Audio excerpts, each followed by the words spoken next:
Princess Victoria kuma bũrũri wa Sweden mare hamwe na baruthi wa bũrũri ũyũ gũkũ Kenya Caroline Vicini mekinyĩtie kaunti-inĩ ya Isiolo kwĩyonera imwe cia tabarĩra iria thirikari yao ĩkoretwo ĩgĩteithĩrĩria rungu rwa mũbango wa Imara. It was important to show her this program because it's a very holistic program that touches so many parts of people's lives here, and also the life of the livestock, of the nature, the conservation of the nature. Rungu rwa mũbango ũyũ ikundi cia yuthi na atumia iteithĩrĩirio kwambĩrĩria tabarĩra nini cia kũmateithĩrĩria kuona mbeca cia kwĩrũgamia. I've been able to see for myself how the women have been able to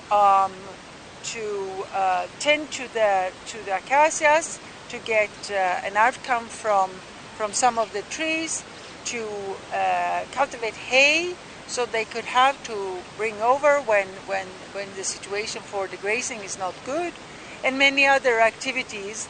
Hamwe nao ikundi ici no igiritanĩtio maũndũ-inĩ ma ũmenyereri wa marĩa matũrigicĩirie nĩguo kũhota gwĩtiria ũgarũrũku wa rĩera ũrĩa ũcũngĩrĩirie marũrũ ma riũa inene na ng'aragu. Instead of going for humanitarian aid, that is something, maybe food that you get for the day or for the week or for the month, this is a project that is really supporting people's possibility to resist in these situations, to have another outcome from other activities to complement the pastoralism.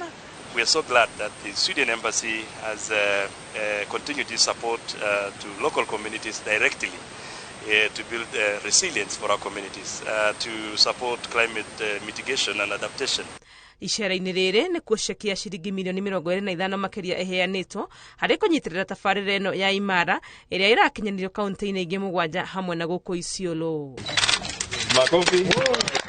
Tabarĩra ĩno ya Imara yambĩrĩirio mwaka-inĩ wa 2018 na nginyagia haha nĩ ĩrehete umithio mũnene harĩ kũgacĩrithia mĩtũrĩre ya aikari na mũno ũhoro-inĩ wa kũmahe maĩ, kũrĩa tabarĩra 8 cia maĩ irĩkĩte gwakwo ikĩguna andũ, mahiũ o hamwe na nyamũ cia gĩthaka.